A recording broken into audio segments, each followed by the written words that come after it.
Hello, friends, and welcome to our 3 week challenge on mindful living through the Living Minutes program. Today is week 3, day 6. And today we are talking about another topic that is crucial to mindful living, and that is acceptance. And so we talked about acceptance and non judgment and all these terms, but we kind of left them vague and we've been slowly defining them throughout the week. And so today is the last pillar of mindful living, and that is learning how to accept. So, accepting the moment is crucial to mindful living. It's important to realize that accepting is not the same as liking something. A lot of people confuse the two. Moments need to be accepted fully and unconditionally.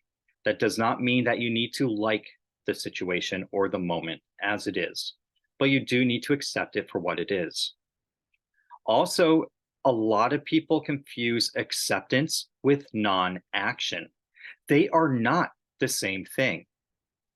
But before we can act on a situation or on what we may deem to be a bad situation in order to make it better, we need to accept the situation for what it is initially without that judgment so that we can create a clear pathway in order to make it a better situation.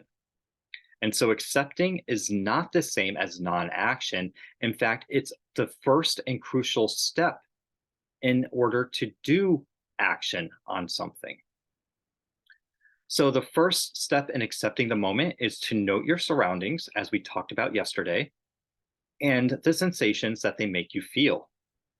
Observe these thoughts and emotions without judging them. Again, this was what yesterday's lesson was all about. Let go of the past and lose focus of the future. Realize that the only time is now, and it's where all of your focus needs to be. If it's a somewhat difficult situation, use any challenges and strife as opportunities for personal growth.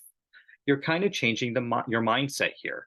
It may be a horrible situation. You may not want to do it, but you have to, or you have to at least get through the situation. So use that as an opportunity for personal growth. The challenge is, of course, transforming this bad situation in a way that it enables you to grow personally from it. One way to do this and to accept the moment for what it is to focus solely on the facts.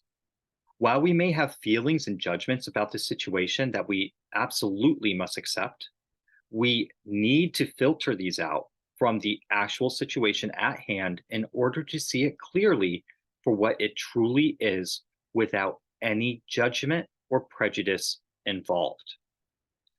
Oftentimes, these judgment and prejudices get us in trouble. For example, you may see two people arguing and you may think it's about one thing when it's actually about something else. One guy appears to be the bad guy, but they're actually the good guy in the situation. Your prejudices and your judgments made you interpret the situation incorrectly, and what perhaps you perceived as a bad situation was actually a good situation. Okay. But if you are in a truly negative situation, is there any way you can reframe that moment to turn it into a positive moment or something that can support you along your personal growth pathway? You not only need to learn to accept others, but you also need to learn to accept yourself. And indeed, learning to accept yourself is perhaps the first step in learning to accept others. Of course, you need to be accepting yourself and others at the same time, but the more you focus on accepting yourself, the easier it will be for you to accept others for the way that they are. So, ways that you can accept yourself include embracing non judgment, especially about yourself. Approach yourself with compassion and sensitivity. You are a living being with emotions and truths that deserve to be accepted with compassion, sensitivity, and non judgment. Embrace your truth and embrace what makes you unique. If we all were the same, it'd be a very, very boring place. Be kind to yourself, and most importantly, forgive yourself. Celebrate your accomplishments. This is something that we don't do enough. We feel shame when we celebrate ourselves. We shouldn't. We should celebrate every accomplishment that we achieve. Ignore your inner and especially your outer critics. They have no place to judge you. Feel free to ignore them. Your inner critics are almost as bad as your outer critics in this regard. Ignore them. Acknowledge your abilities and limitations. We all have great abilities and we all are limited in certain ways. That's okay. If we all had the same abilities and same limitations, we would not advance as a society and as a species. So, the only way for cultural advancement is if we all had different abilities and different limitations. You want to focus on positive qualities and work on your negative qualities or what you deem to be your negative qualities. A great way to accept yourself or learn to accept yourself is to practice self affirmations. We did the Living Minutes self affirmations a few presentations ago. So go back and practice those a bit. Practice self love by doing things that bring you joy. Anytime you start to go downhill, you start to feel bad about yourself and start judging yourself, bring yourself back out and do a living minute to practice self love by doing something that's going to bring joy to your heart. Learning to accept others is very similar to learning to accept you. You're going to embrace non judgment. You're going to approach them with compassion and sensitivity. You're going to still speak your truth, but you're going to do so with love and kindness and not with judgment. You want to appreciate what makes others unique rather than judge it for something that's wrong or right or nice or cool or weird or awesome or anything like that. Be kind to others, even in the face of derision. So they may be mocking you, they may be making you angry, and your instinct is to respond in the like. But instead, do the proverbial kill them with kindness. If you can't do that, at least just smile, nod, and walk away without responding. Forgive others. Forgive that person that just derided you, for example, and walk away. Try to understand situations from their perspectives. All right, we kind of hinted to this on the previous slide where some situations that may appear bad on the outside are actually not as bad as they appear, or actually may be good situations. Don't try to control their feelings or actions. That's not your job to do, that's their job to do.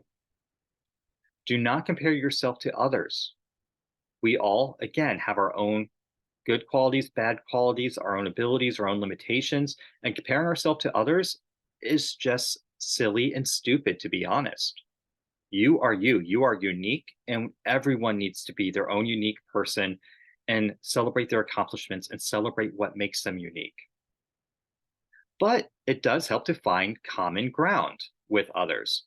Okay, especially if you're having a challenge of accepting them, look for the common ground between you. And always, always, always think before you speak or react. Now, you're not going to be able to do this 100% of the time. Almost no one can do that. So anytime you don't, it's important to come back over here and focus on forgiving yourself.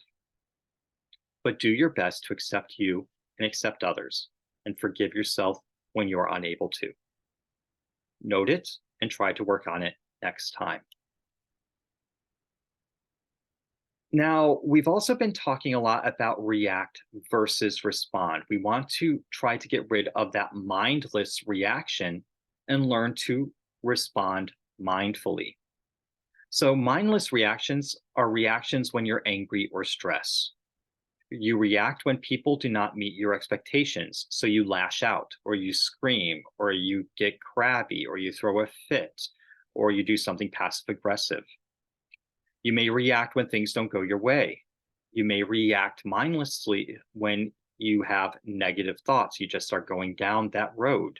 You start throwing judgment out there and just keep bringing your energy lower and lower.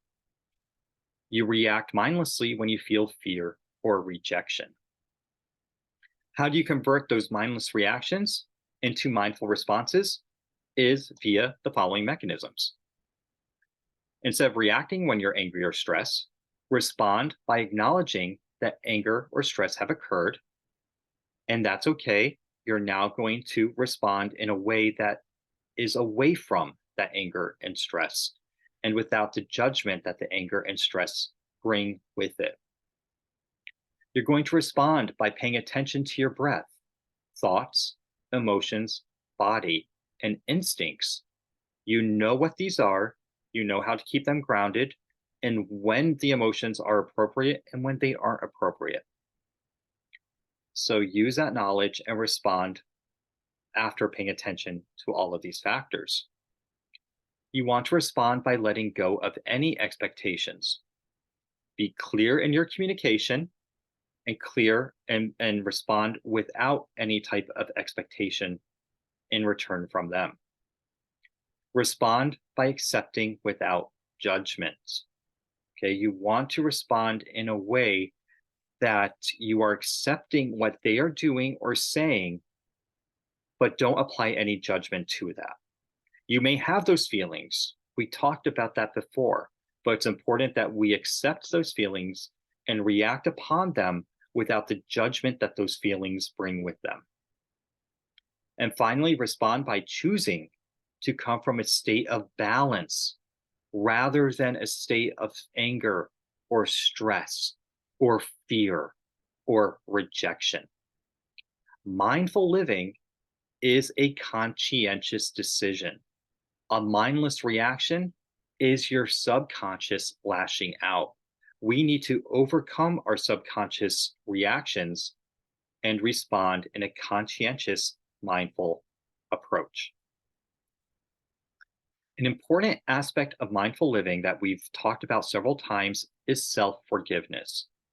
What is self forgiveness and why is it important to mindful living? First, it's going to give you an increased capacity for compassion and empathy. And these really are the greatest gifts of mindful living. When we begin to have compassion, empathy for others, we are approaching them from a place of non judgment and acceptance. It's important that this extends to ourselves as well as to others. We need to accept what has happened and show ourselves compassion for it. We still want to take responsibility for whatever action we did where we feel we need self forgiveness. But we must accept that it has happened and there's nothing really you can do about it now. Or if there is, then you can work on remedying the situation. But oftentimes we aren't able to. Okay, so just show yourself compassion. Feel sorry for yourself that you felt like you had to do that action or respond in that way. Why did you feel that way? Okay, feel compassion for yourself. Accept that no person is perfect and that we all do make mistakes. Forgiveness is accorded as long as we learn from the mistake and we sincerely try not to repeat it. Okay, if we don't learn from our mistakes and we don't care if we repeat it again, then we cannot expect forgiveness. Finally, you want to make amends with yourself. And this means developing some sort of means to avoid a similar situation or response next time you come across it in the future. And final note, trust me, self forgiveness is very difficult. It's often more difficult than forgiving others. So do use this slide and practice self forgiveness on you anytime you feel the need to. And this really does bring us to the end of our program. So, again, I'm going to ask you to help me help others spread the word about the 3 week challenge, about mindful living, and about the living minutes. And if you are able or feel the desire to, I do appreciate any donations you may wish to make through my QR code there above. And finally, your last mission in the 3 week challenge is to make a list of 3 to 5 things that really, really bother you. For example, I used to be very bothered by my road rage, by people's uninformed political views, and by inconsiderate people. And honestly, the last two are still a challenge for me, but I'm better than I used to be. Why do these things that you have on your list bother you? What is it about them? Go as deep as you can here. Dig deep. What approaches do you plan to take to accept these type of situations without judgment when you encounter them in the future? And as always, record these in your officer's log. So tomorrow is our last official get together. So I look forward to seeing you there. And as always, live mindfully now.